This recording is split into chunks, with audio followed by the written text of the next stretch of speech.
The following contest is scheduled for one fall.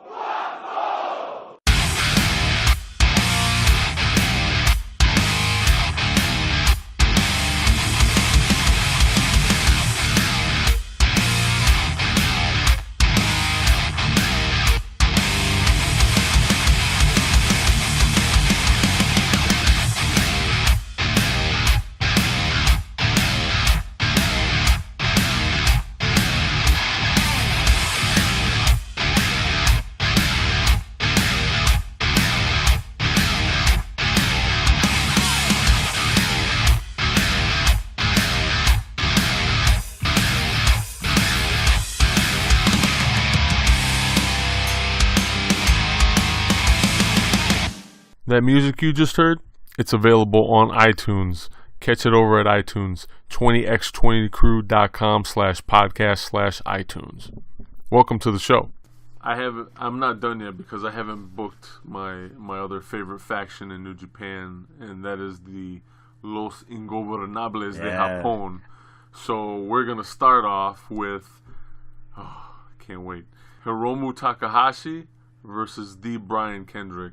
Oh, yes. I'm gonna bring some of those 205 Live boys and make sure they're still ready to work. Well, you brought one of the better ones, that's for sure. Hiromu Takahashi is one of the best in-ring generals that doesn't get talked about a whole lot. One of the best in the junior heavyweights. I know Will Osprey's been dominating in 2018, and he's phenomenal. But as far as the total package and understanding how to tell a story inside that ring, Hiromu Takahashi's the guy.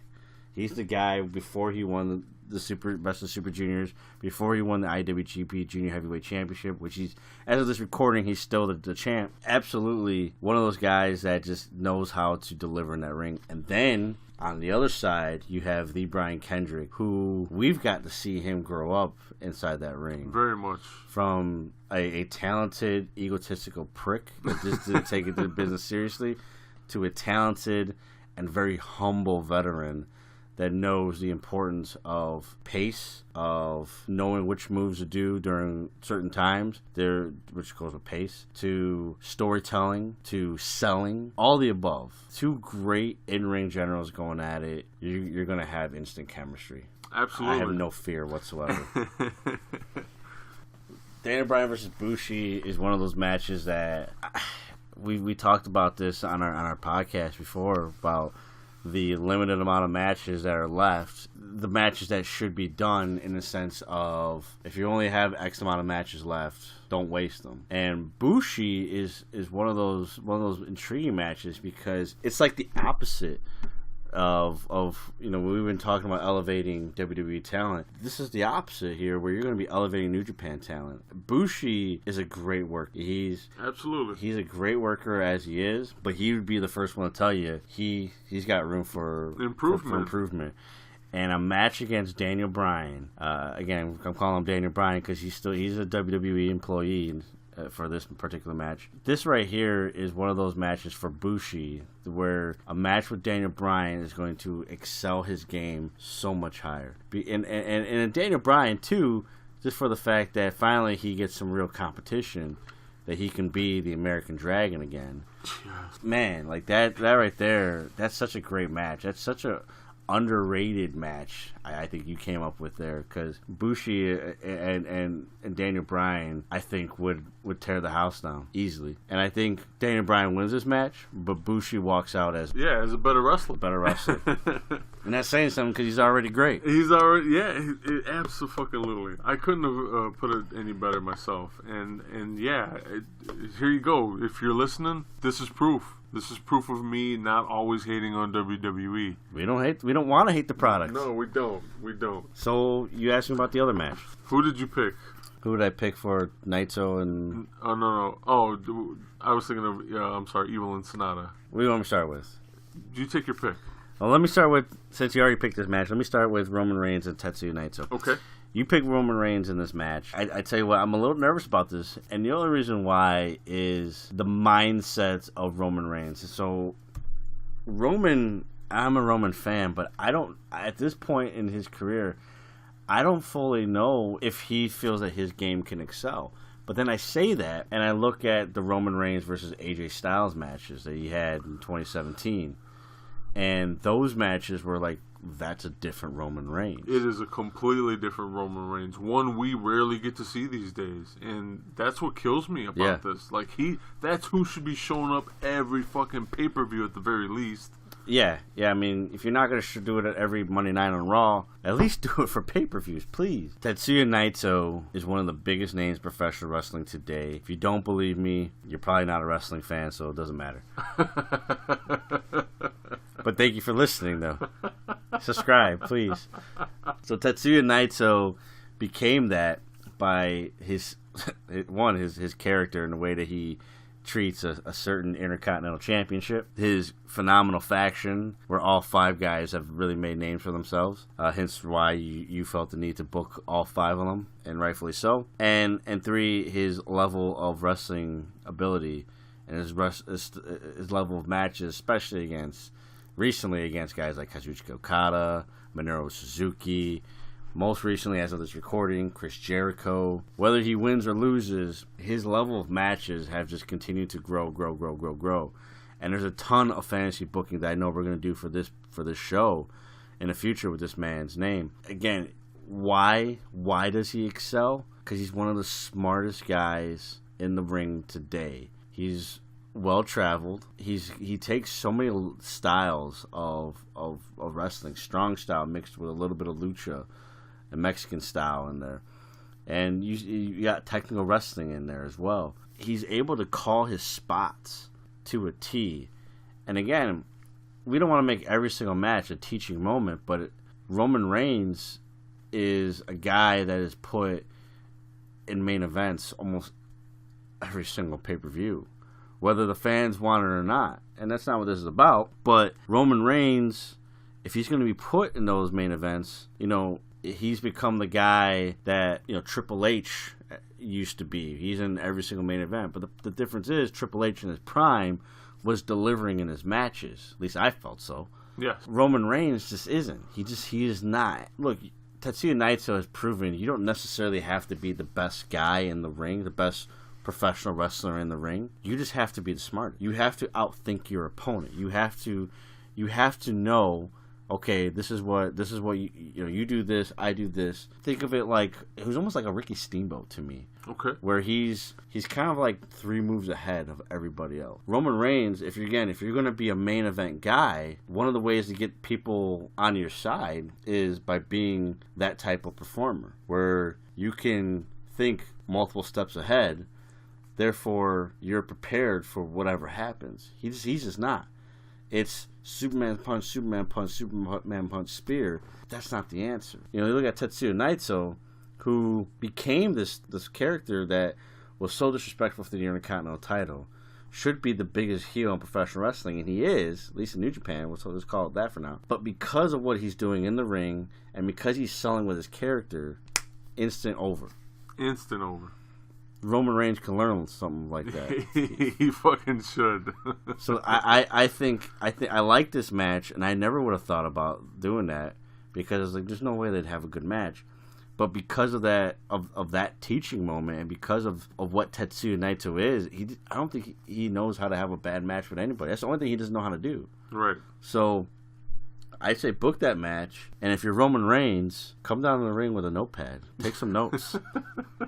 That leaves me Evil and Sanada, and I don't know how you're gonna feel about this one, but man, I've been yearning for this one for a while now. That would be Evil and Sanada versus the Revival. Holy shit! No, dude. I wish you would ask the question. That was exactly who I had in mind. No shit. I had the cool. Revival. Yeah, the Revival. NXT Revival. Yes, that's very important, folks. It has to be the NXT version of the Revival. I don't know what you want to call this, the main roster version, but not the Revival. Yeah, the reversal. Back to what they were before they became the. I don't know. That's stupid. When I first started watching NXT, Matt here introduced me to the Revival, and I was immediately a fan. They bring such an old school presence with them. I know Cody Rhodes beg to differ with me, but whether he truly feels that way or not, I feel that way. And yeah, we're not going to have fucking old NWA guys come back and be able to wrestle. So unfortunately, matches like these are the closest that I'm ever going to get to having that back. And for me, it's the Revival, the NXT version of the Revival versus Evil and Sanada of Los Ingobernables. And I would be chomping at the fucking bit to watch this match. Yeah, without a doubt, man. Because Evil and Sanada, man, they have such great chemistry in that ring. They are such great technical wrestlers that I think kind of gets lost a little bit in the shuffle out of all the other great tag teams in New Japan right now. But yeah, hell yeah, man. Those matches that the Revival were putting on, these hard-hitting, great storytelling matches, I miss those matches so much. And they had such fluidity between the two. They were so cohesive as a unit. It was just, man, it was so refreshing to watch a tag team actually function like a fucking well-oiled machine. It was great. I missed that about them. Yeah, absolutely. I thought of another match too, and this is more of it's a gimmick style, but it's not a gimmick match. It's a tag match. It's of New Japan's alley altogether. But I want to take two heelish factions and just throw them together and see what we get. Okay. I got Sanity. Ooh, okay. Which would be Eric Young, Alexander Wolf, and Killian Dane. And I got them against the biggest heelish group in New Japan, against members of Suzuki-gun. I don't care what version of Suzuki-gun we got running here, but I think it's important to have Bazooka in there for sure. For me, it would be him and then Killer Elite Squad. Killer Elite Squad, for sure. You see, I'm glad you said that because I was thinking of Killer Elite Squad, and I was like, who do I put them against? That totally works. Yeah, that would definitely work out. It would be really interesting to see Killian Dane being that big of a guy and trying. Oh, I know he could do it. That's not the issue, but just trying to combat against the two beefy fucking members of Killer Elite Squad. Like, they're not small boys, ladies and gentlemen, and neither is he. But he's a different kind of big. Yeah. You know, and so that would be really interesting because the three of them, as big as they are, they can move. They're fucking agile as shit. I think it'd be a really fucking entertaining match. You got any more? I do. I have. Let's hear it, yes. I have two more. Please keep them coming. I don't know how you feel about this one, but I'm gonna say it. And there's still one that I still want to book, and then we'll talk about that one later. But right now, it would be Aleister Black versus got him on the card. Versus Kazuchika Okada. Ooh, that's an interesting one. That's a clash of styles for sure. It is very much a clash of styles. But let's face facts here. Can Kazuchika Okada have a bad match with anybody these days? At this point, especially with a talent like Aleister Black, I think it'd be a safe match to book. Although there's a styles clash there, no pun intended.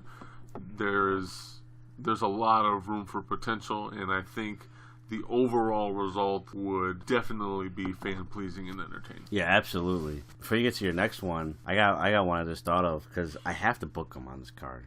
You can't have a New Japan and WWE show without booking Will Osprey, who would be interesting because he had a cease and desist from WWE. Well, then, you know what? Now that you mention him, then I found his opponent, but I'll let you go. Okay, I'm interested, but the guy that I thought of was a guy that you and I've seen live before. Definitely not at his best in WWE, but in a match against Will Osprey, his game will raise 10 times higher, and that's Cedric Alexander for me. Ooh, okay, not who I picked, but okay. Cedric Alexander, who I believe is still, as of this recording, the Cruiserweight champion.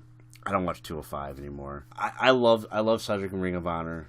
We got to see him start from the very beginning and grow to what he's become. And it's unfortunate he's become that in WWE, but he's one of those few guys, when I was watching 205 Live, that was still able to excel.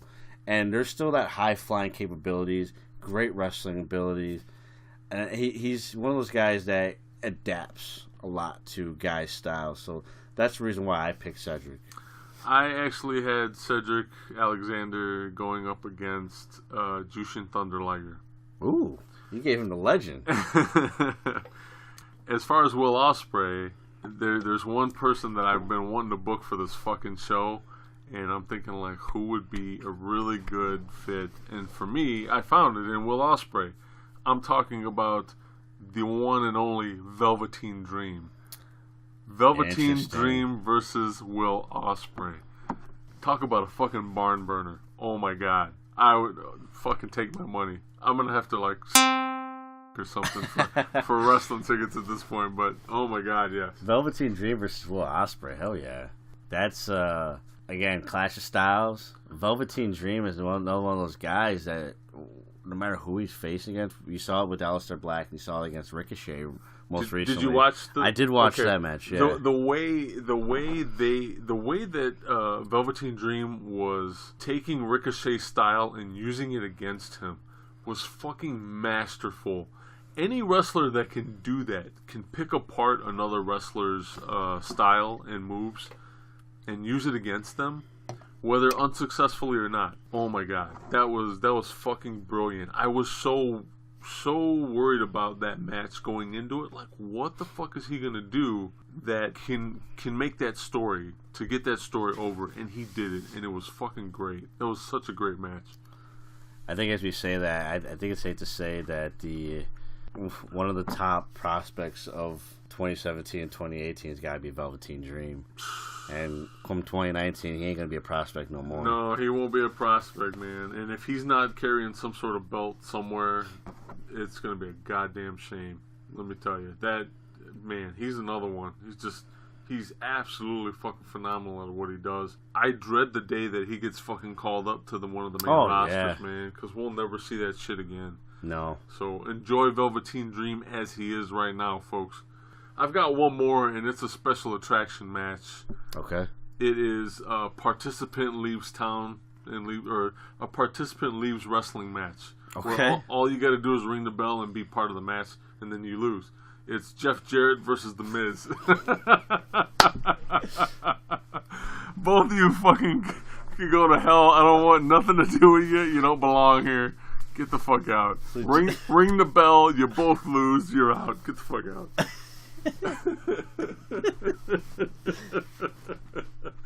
So there's one match that might be on the top. I don't know. That's a good. That might be the main event right there. I got one right here that probably won't happen because special guest Brock Lesnar. Yeah. Special guest referee. Special guest timekeeper Braun Strowman. Vince McMahon is the guest commentator. He's technically part of the match. I got one match that I've always wanted to see, and again, I don't know if I doubt this would be the show because it involves Cody. But even though he's technically not in New Japan, he's still Bullet Club, so I associate him with New Japan. Fair enough. I mean, because we do have Adam Page and Marty Scurll on here as well. True. Let's say Cody does get talked into to doing it. One match I've always wanted to see is him versus Adam Cole, baby. Wow, yeah, I would, yeah. Oh my God, yeah. Those guys would just tear the house down. Again, I don't know if it would happen for the show, but you know what? That is another set of talent we have not utilized in this show, and it's funny you mentioned. Because Adam Cole did an interview, I don't remember with what website, but he was talking about how Undisputed Era and the Elite would be like two peas in a pod, and that's just another match I would love to see, 3-on-3. Yeah, and I mean the original Undisputed Era, right. And Bobby Fish, Kyle O'Reilly. No disrespect to Roderick Strong. Exactly. No, for Roderick, I didn't book Roderick on this card. I would have to sit and do some thinking about who I would want him to face on the New We Japan might have to do roster. another part two to this. It sounds like it. Because I got Kyle O'Reilly and Bobby Fish, and I don't have an opponent for them. And so you got to put them in the match. Yeah. So for me, from what Adam Cole's statement, yeah, that would be interesting to see. The Elite versus the Undisputed Era. Yeah, absolutely. You know what? I take that back. I have Roderick Strong's opponent, Kota Ibushi. Ooh.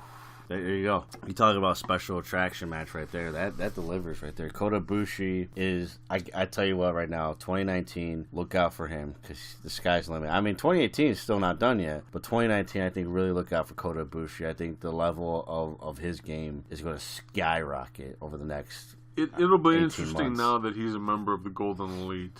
He's got a bigger platform now. He does. He absolutely does. But that is a conversation for another time. Absolutely, yes. And we're going to end this extravagant supercard New Japan Pro Wrestling versus WWE. This has been fun. We need to do more company versus company booking. This has been absolutely great. I agree. And on that note, you can find us at 20x20crew.com, facebook.com/20x20crew, facebook.com/groups/20x20talk. Hate us on Twitter at 20x20crew and at 20x20crew on Instagram. This is our YouTube exclusive segment called The Following Contest. You can only hear it here. You can't even hear it on our website. You can only hear it here on YouTube. Hit that subscribe button, folks. And until next time, we will see you in the ring.